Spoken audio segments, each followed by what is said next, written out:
What do you get when you add Marty McFly in a room full of serial killers? Let's talk about it.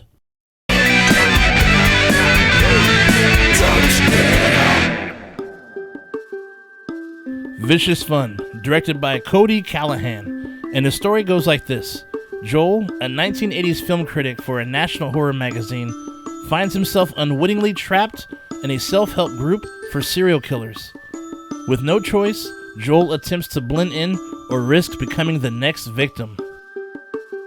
Alright, full spoilers ahead, folks, because it'll be easier to explain my rating for this one. What's really great about this one is it's based in the 1980s, which is my era as a child.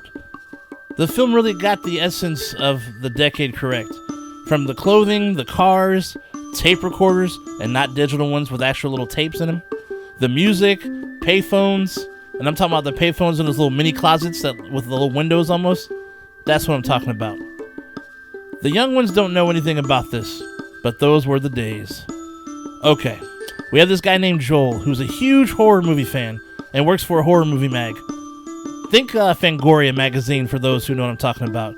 He's a wiry, excitable kind of guy, has a room full of horror memorabilia, a tape recorder to log movie ideas, and of course, he has the prettiest roommate you ever did see. The problem is, he's too shy to let her know how he really feels about her. Meanwhile, she's dating some dude with a nice-ass car, good looks, blah blah blah. Joel doesn't like this guy and wants to dig up some dirt on him to prove that he's not good enough for his roommate. So my man decides to follow this boyfriend after his roommate gets dropped off. You would have thought it was Halloween seeing the way Joel was dressed, like Marty McFly. Okay, so now he follows this dude to a Chinese restaurant and sits next to this guy. Mind you, this boyfriend has no clue who he is. Anyway, they start drinking heavily together, and eventually Marty McFly gets ass-face drunk and passes out in the janitor's room. When he wakes up and tries to leave, he's in the middle of a therapy session for serial killers. They mistaken him for another killer who's supposed to show up. Now, seeing that Joel is into horror, he makes up a story of the kind of killer that he is, and for a bit, the others are buying in. But it's short-lived because the real killer they were speaking about shows up, and it's his roommate's boyfriend. Now the cat's out the bag. What's he gonna do? He can't just run away now. Well, one of the killers calls him a chicken. Uh-oh. Nobody calls Marty McFly a chicken. Chicken? So Joel ends up kicking all their asses and escapes. End of movie. Hell no! This dude cowers like a little bitch, dude, until one of the killers saves his ass and they escape into another room. Anyways, the one that saved him wants to be rid of all the killers, so she works for a secret agency. And this is when all the fun really begins. You should definitely check this one out. Like I said earlier, Joel is basically Marty McFly, and definitely dressed like him. But I could totally see Marty acting and doing nearly the exact same thing as Joel did.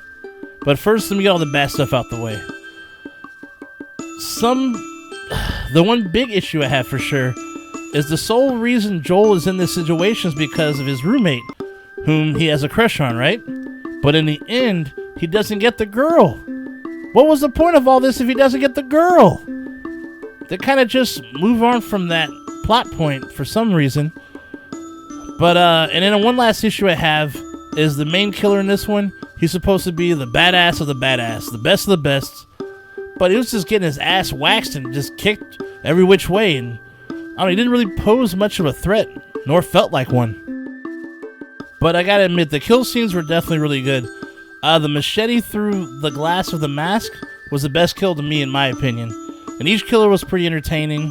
One likes to wear clown makeup when he kills. One's a flesh-eating killer. And another one is into killing women who aren't virgins. I.e., remember the old school horror rules?